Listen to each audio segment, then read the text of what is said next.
Hi, I'm Isabella and welcome back to my channel, Yapping with Isabella, which does exactly what it says on the tin. I'm Isabella and today we're going to be yapping about asexuality. Woo! For those of you who don't know, asexuality is an umbrella term for anyone who experiences little to no sexual attraction.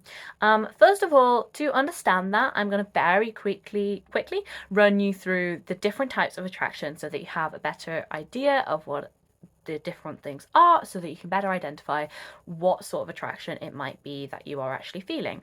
So this is a video not only for people who are wondering whether they're aspec, but also for people who have family members who may be aspec, have friends who may be aspec, just want to know more about it, but also for anyone who isn't aspec, so anyone who is allosexual, which is just anyone who isn't aspec, or at least asexual. So it can be really helpful to understand asexuality in order to understand your own experience of attraction, because attraction is a much broader spectrum than most media tends to portray. And often, obviously, the sex education across the world is pretty bad, but especially in this country is pretty bad. So it's really useful to go online and find your own sex education and educate yourself. And yes, you can learn a huge amount from fanfiction. I know I've learned a huge amount from fanfiction and books and TV shows, but tends to be a lacking representation of asexuality. I'm sure most of us can count on one hand the amount of asexual characters we've ever seen in media, if we have actually come across them. I am someone who seeks them out and it's still really hard to find them. So first of all, let's very quickly talk about different types of attraction. So first of all, there is the attraction that everyone tends to know about, which is sexual attraction. This is when you meet someone or see someone and go, ooh, I would like to have sex with that person. So as someone who is asexual, I'm at the quite extreme end of asexuality. I experience no sexual attraction at all, never have, probably almost certainly never will. So I have never experienced this attraction. I have never looked at someone and gone, ooh, that person's really hot, I would really like to sleep with them. And I know that this is a common experience for most people, is that you do experience this sort of attraction. And as I've gotten older, I've learned more and more about it, and I've asked my friends who aren't ace, and read a lot of books and seen a lot of TV shows, and I'm starting to understand it a lot more. But for someone who is ace, it can be quite difficult to get your head around, in the same way as for someone who's not ace, it's probably quite difficult to get your head around the fact that I don't experience that. So a good way to identify if it's sexual attraction is, do you want to sleep with that person? It's quite a blunt thing to ask, but ask yourself, would you feel comfortable with that? And that is a good indication that it might be sexual attraction. There are different forms of physical attraction.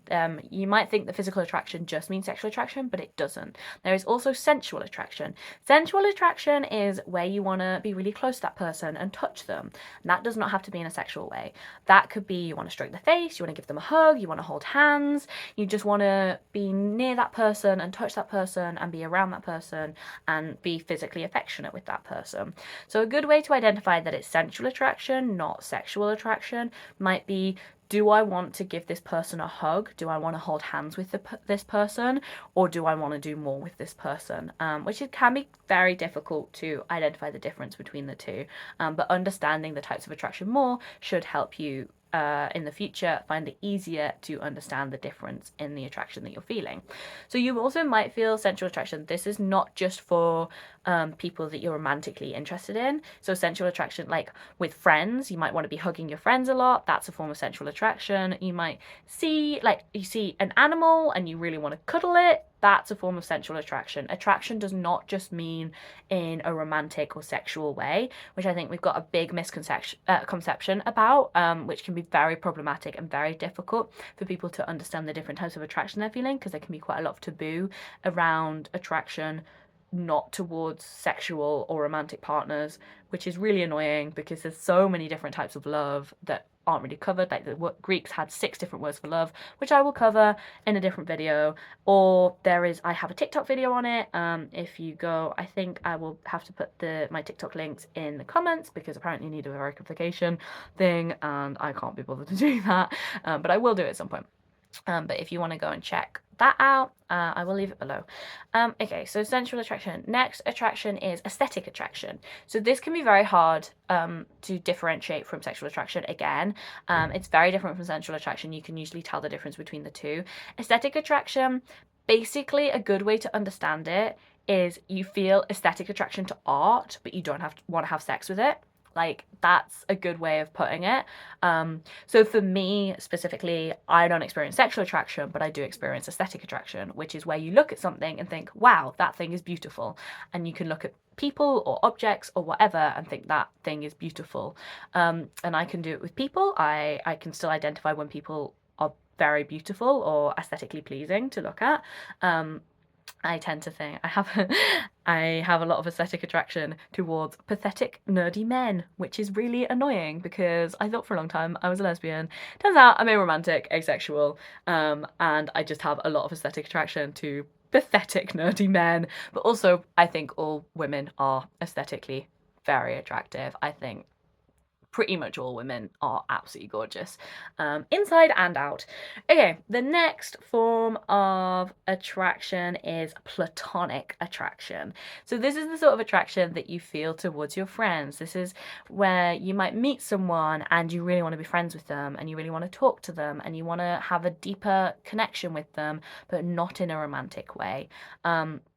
So this can often be quite difficult. Like, people tend to see sexual and romantic attraction as more important than platonic attraction, but I think it's really important for society and for our own mental health to acknowledge that platonic attraction, for me especially, I think platonic attraction is more important than any other form of attraction, because without our friends, without this support network, without looking out for each other, society crumbles and we feel alone and isolated. So I think it's really, really important to recognize the importance of platonic attraction.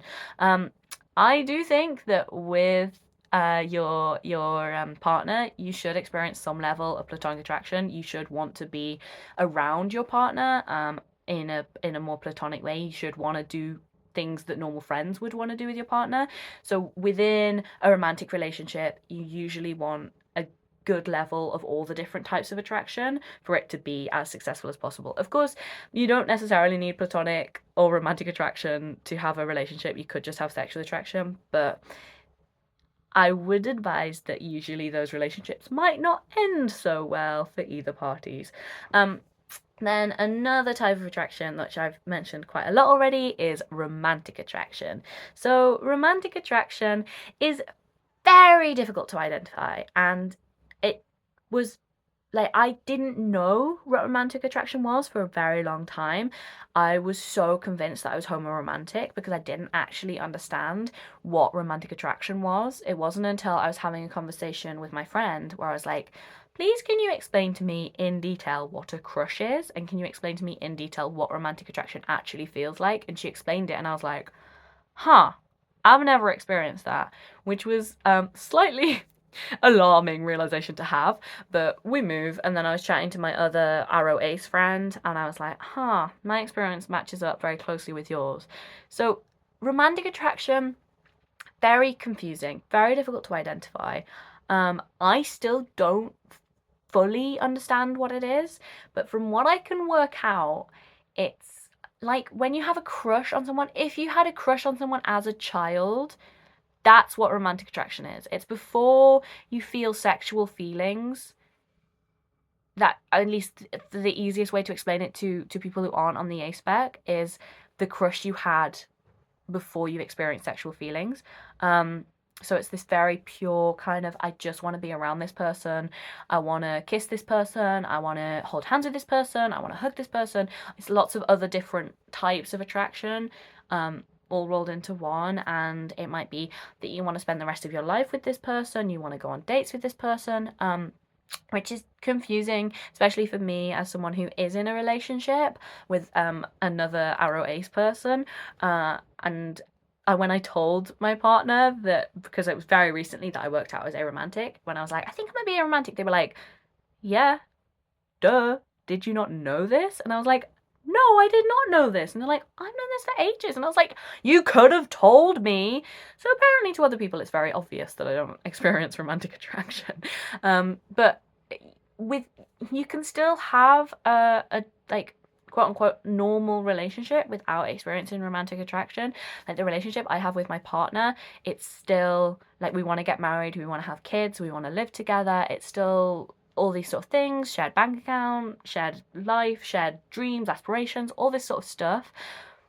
So wanting romance is different from experiencing romantic attraction in the same way as wanting sex is different from experiencing sexual attraction. Like a lot of asexual people still want to have sex for a variety of reasons, to please their partner, because they find it enjoyable, because that's their job. Like it's a very varied spectrum, and there are as many different forms of asexuality as there are of asexual people. Like it's a very, very varied identity in the same way as every identity is very varied and complex, which makes it quite difficult to explain in a succinct, easily understandable way.